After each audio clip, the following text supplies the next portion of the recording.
దూత media, power of news. Welcome to దూత media. Telugu రాష్ట్రాల్లో సంతాన సాఫల్య కేంద్రాల పేరుతో జరుగుతున్న మోసాలు ప్రజలను కలవరపెడుతున్నాయి. హైదరాబాద్ లోని సృష్టి ఫెర్టిలిటీ సెంటర్ కు సంబంధించిన ఒక దారుణ ఘటన 3 రోజుల క్రితం వెలుగులోకి వచ్చింది. ఈ సెంటర్ నిర్వాహకురాలు డాక్టర్ అత్తలూరి నమ్రత సరోగసి పేరుతో ఒక దంపతులకు సంబంధం లేని బిడ్డను అప్పగించి మోసం చేసినట్లు తేలింది. ఈ ఘటన బయటపడిన తర్వాత పోలీసులు లోతైన విచారణ చేపట్టారు. ఈ క్రమంలో ఆమె నడిపే నెట్వర్క్ కు సంబంధించిన మరిన్ని ఆశ్చర్యకర విషయాలు బహిర్గతమయ్యాయి. సికింద్రాబాద్ లోని గోపాలపురం ప్రాంతంలో ఉన్న సృష్టి ఫెర్టిలిటీ సెంటర్ లో ఈ మోసం జరిగింది. రాజస్థాన్ కు చెందిన ఒక దంపతులు సంతానం కోసం 2024 ఆగస్టులో ఈ సెంటర్ ను సంప్రదించారు. సరోగసి ద్వారా బిడ్డను కల్పిస్తామని, దంపతుల సొంత జన్యువులతో ఈ ప్రక్రియ జరుగుతుందని డాక్టర్ నమ్రత హామీ ఇచ్చారు. ఈ ప్రక్రియ కోసం ఆ దంపతులు సుమారు 35 లక్షల రూపాయలు చెల్లించారు. విశాఖపట్నంలోని సెంట్రల్ బ్రాంచ్ కు వారిని పంపి అక్కడ జన్యు సేకరణ జరిగినట్లు చెప్పారు. 2025 జూన్ లో సరోగసి ద్వారా బిడ్డ పుట్టినట్లు తెలిపి ఒక బాలుడిని వారికి అప్పగించారు. అయితే బిడ్డ ముఖ లక్షణాలపై అనుమానం వచ్చిన దంపతులు DNA పరీక్ష చేయించారు. ఆ బిడ్డకు తమతో ఎలాంటి జన్యు సంబంధం లేదని తేలటంతో వారు షాక్ కు గురయ్యారు. ఈ విషయంపై సెంటర్ ను ప్రశ్నించగా డాక్టర్ నమ్రత సమాధానం ఇవ్వకుండా బెదిరింపులకు పాల్పడ్డారని ఆ దంపతులు ఆరోపించారు.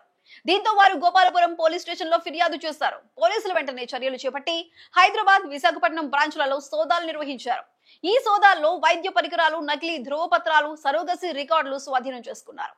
ఈ కేసులో డాక్టర్ నమ్రత్ పాటు ఆమె కొడుకు Jayant Krishna, manager Kalyani Ajayamma, lab technician Jannarao, Gandhi హాస్పిటల్లో పనిచేసే ఎనస్థీషియన్ సదానందం సహా 8 మందిని అరెస్ట్ చేశారు. ఈ బిడ్డను అసోంకు చెందిన ఒక దంపతుల నుంచి 90,000 రూపాయలకు కొనుగోలు చేసినట్లు పోలీసులు గుర్తించారు. ఆ దంపతులను కూడా అరెస్ట్ చేసి బిడ్డను శిశు విహార్ కు అప్పగించారు. ఈ మోసం కేవలం ఒక్క సంఘటనతో అయిపోలేదు. డాక్టర్ నమ్రతకు సంబంధించిన సృష్టి ఫెర్టిలిటీ సెంటర్లు సికింద్రాబాద్, విజయవాడ, విశాఖపట్నం, కొండాపూర్ తో పాటు కోల్కతా, ఒడిశాలోను నడుస్తున్నాయని తేలింది. ఈ సెంటర్లు చాలా వరకు అనధికారికంగా, చట్టవిరుద్ధంగా పనిచేస్తున్నాయని వైద్యారోగ్య శాఖ అధికారులు ధృవీకరించారు. 2016లో నమ్రత లైసెన్స్ ను 5 ఏళ్ల పాటు రద్దు చేసిన ఆమె నకిలీ ధ్రువపత్రాలతో మరో డాక్టర్ పేరును ఉపయోగించి ఈ కార్యకలాపాలను కొనసాగించారు. విజయవాడలోని సూర్యారావుపేట పోలీస్ స్టేషన్ లో 4 మహిళలు నమ్రత మోసం చేసిందని ఫిర్యాదు చేశారు. ఆ ఫిర్యాదుల్లో భారీ మొత్తంలో డబ్బు వసూలు చేసి వారి ఆరోగ్యాన్ని దెబ్బతీసినట్లు ఆరోపణలు ఉన్నాయి. విశాఖపట్నంలోని సృష్టి సెంటర్ లైసెన్స్ 2023లో గడువు ముగిసినా రెన్యువల్ కోసం దరఖాస్తు చేయకుండా అక్రమంగా నడిచిందని అధికారులు గుర్తించారు. ఈ సెంటర్ లో గర్భస్రావం కోరుకునే మహిళలను లక్ష్యంగా చేసుకుని డబ్బు ఆశ చూపి వారి గర్భాలను కొనసాగించేలా ఒప్పించి ఆ శిశువులను సరోగసి బిడ్డలుగా చిత్రీకరించి విక్రయించారని పోలీసులు తెలిపారు. ఈ కేసులో ఇండియన్ స్పర్మ్ టెక్ అనే సంస్థతో కలిసి అక్రమంగా గర్భాంశ వీర్య సేకరణ జరిగినట్లు కూడా వెల్లడైంది. ఈ సంస్థ గుజరాత్, మధ్యప్రదేశ్లలోనూ అనధికారికంగా పనిచేస్తోందని తెలిసిందే. ఈ ఘటనపై తెలంగాణ హ్యూమన్ రైట్స్ కమిషన్ స్వీయ గుర్తింపుతో చర్యలు చేపట్టింది.